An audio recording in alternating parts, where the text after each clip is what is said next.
Hi everyone. Hello. Hello, and welcome to this Eigenharp seminar on the 28th, Thursday the 28th of October 2010, nearly November, which means it's nearly Christmas. Oh, exciting. I'm Aaron, and this is Dave here. Dave. Hello. Hello. So today we are going to be looking at adding effects. So this is going to be kind of really looking at what can make your music sound really great with the Pico and stuff. So today we are going to be demonstrating mainly on the Pico, or entirely on the Pico, but all the principles can be applied to the two other instruments, the alpha and the tau. I think all we're going to need today then is the quick reference guide. I don't know if you can see it. There you go. Which Dave will refer to throughout the seminar. So it'd be handy if you have that to be able to get to easily. It should have come with your Pico, but there is a downloadable version on our tutorials tab in our software in our support page. As the same as previous weeks, we have this wonderful new kind of screen sharing thing here, which is Dave's MacBook, so you'll be able to see exactly what he's doing as well.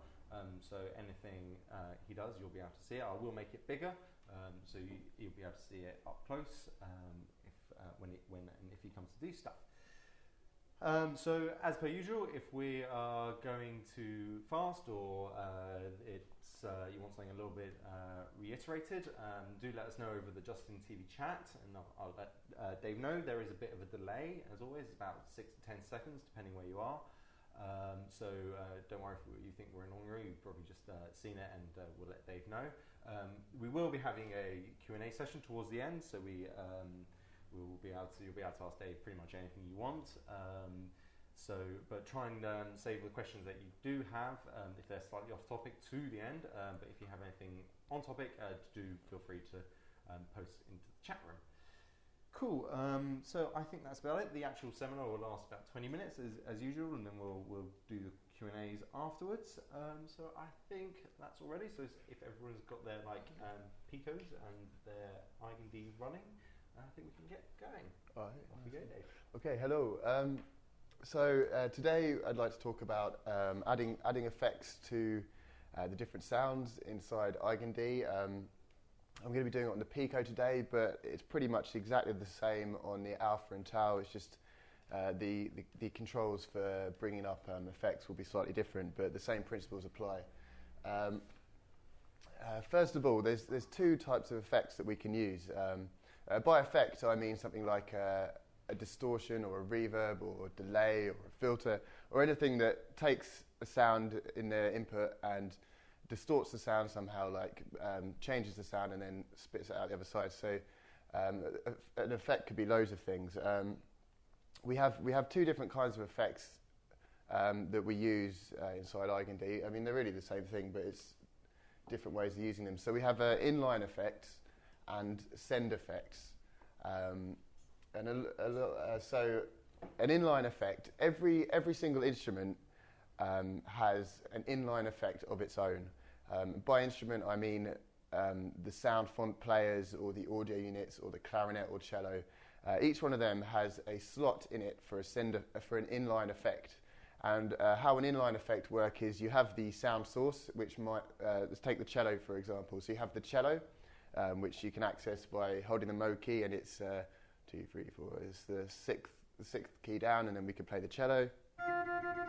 So you have the sound source, and then the audio comes out of the cello, and then there's basically a slot here in which we can insert an effect, and so all the sound gets passed through the effect and spat out the other side. So that's the inline effect. Every single instrument inside the software has a little slot ready for an inline effect. If you later on, if you get a lot more into kind of creating your own setups, you could have a whole chain of these inline effects after every sound if you wanted to. And then the second type of effect is the send effect. And a send effect is it's exactly the same thing. I mean, it's an effect in the same way as the inline effects, but it's a shared effect between multiple instruments. So what you might use this for example, a reverb. So you've got your reverb here, and you've got all your different instruments. You've got the audio units and the clarinets and the cello, and every single one of them has a feed coming off it going to this effect, and you can choose how much of each sound is being sent to, well, in this case, the reverb. So they're all sharing the same reverb, same settings, and you can choose how much of each of them is coming to it. So if you had a lot of the piano, for example, coming to the reverb and a tiny little bit of the cello, and they're all sharing the same effect. In the standard setup, there's 2 slots for these send effects, and these are all the effects I'm talking about are audio unit or VST plugins. So we have 2 slots for send effects, so you can have like maybe a reverb and something else, and you're sending audio from all these different instruments to them. Plus we have the delay, which is built into Eigen. We have this delay agent or module, which is a really powerful delay echo unit, and that's kind of always there, and we can that's kind of the third effect basically. That's always the delay, and we can also send audio from any of the instruments to the delay if we want to. So the first thing I'm going to look at is the inline effects. So I'm going to go straight in and start doing some examples. So first one, I guess we'll start with the piano sound. So I'm just using Pico Factory Setup 1, so the kind of default setup. I'm using the software release 1.1.24. And so I want to add an inline effect to the piano. Let's start with that. So I'm going to need the Eigen browser for this to choose my effect. So click on the Tools menu and run Eigen browser. Here's my browser. Okay. Now there's a page. You might want to go back to the Pico view. Okay, so if we have a look at the quick reference guide, on the contents page, you can see number 6 along the left side is called Inline FX Control. So this is where we need to be to do the inline effects for any of the instruments. So we hold down the mode key. Hopefully, if I come a bit closer, you can see that. And I choose course 1, number 6. So number 6, that's green. Release the mode key. And I'm presented with the first course is a row of orange lights, and the second course is a row of green lights. And this is where, from this page, we can do 2 things. We can choose which effect we want on each instrument, and we can also turn that effect on and off for each instrument as well. So the orange lights on course 1, this is where we choose the instruments. These are our browse keys. I'm going to put an effect on the piano, which by default the piano sound font is loaded into sampler 3. So to play the piano, I'd hold down the mode key and choose sampler 3 or sound font player 3. And course 2, let go, and you've got the. So that's sampler 3. So I go back to this inline effects control page, number 6, on course 1, let go, and it's sampler 3, instrument 3. So I'm looking at course 1 with the orange lights, and I press the browse key for sampler 3, which is the 3rd key down. So these are laid out in the same way as if I was choosing an instrument to play. They're in the same order. It goes sampler 1, 2, 3, audio unit 1, 2, and then cello and clarinet. Okay, so I've pressed the browse key for the inline effect for sampler 3, instrument 3. If we have a look at my browser, it says browsing audio unit. I've got a list of all the manufacturers of audio unit plugins that I have loaded into my computer.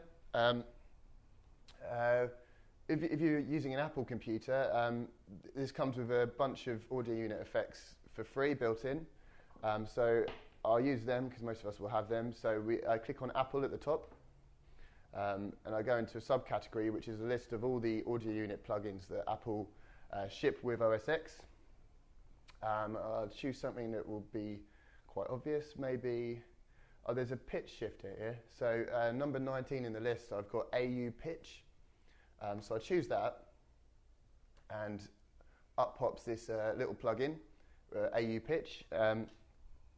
So now I can choose my piano. I'll go back to the Pico, mode key and sampler 3. So it's key number 3 on course 2. That's lit green. I let go. So at the moment, I can't hear any effect. What I need to do is, actually, if we could go back to the view here. So I'll zoom in on this. So we've got a bunch of settings here. First one is pitch. So if I turn that right up, so I'm on plus 2,400, well, 2,400 cents. 1 cent is 100th of a semitone, so that's 24 semitones. And now if I play,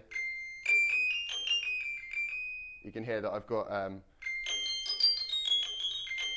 slightly weird piano sounding piano. The second parameter here is called effect blend.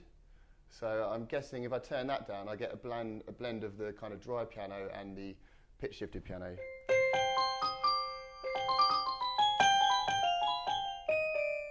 We've got kind of a weird belly piano kind of sound. So I mean, that's as simple as that. For loading in an inline effect, I could do that on any of the instruments, and you've got all these free ones from Apple to choose, but also you may have your own third-party effects that you can load in.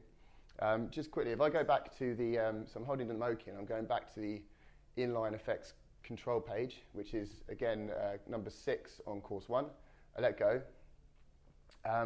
You can see now, the third row down, this is where I press the orange key to browse for the effect for the sampler 3 or the piano. The one next to it on course 2 is now lit red. So this is the bypass for this particular effect. So it's red at the moment, which means it's not bypassed, basically. So the effect is active. If I hit the key, it goes green. So it toggles from green to red. If it's green, it means the effect is bypassed. So I go play the piano, and it's sounding absolutely normal.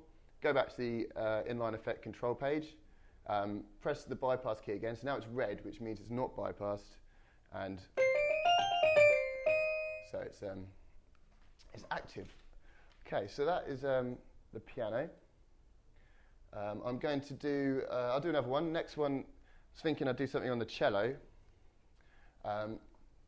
So again, inline effect page. The cello is the 1, 2, 3, 4, 5. It's the 6th instrument down. So it's number 6 on course 2 if I was playing it. So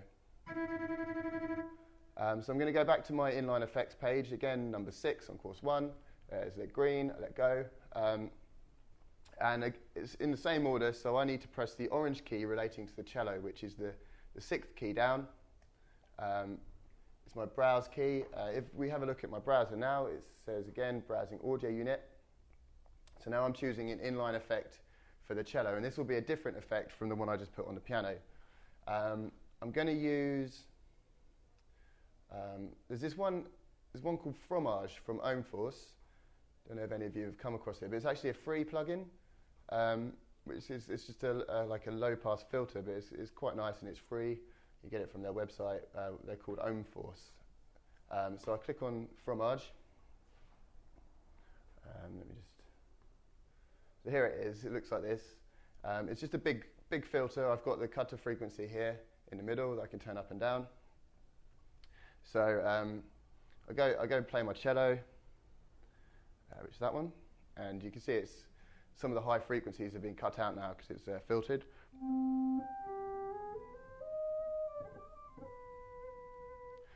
So what I want to show you is that we can connect the strip controller and the breath controller now to the parameters within the inline effect. The same as if you may have come across, you can do this with the audio unit plugins like Alchemy or something. You're playing as a synth, you can affect the parameters inside the plugin with the breath controller and the strip controller. It works the same way using the inline effects. So I go to my configure window,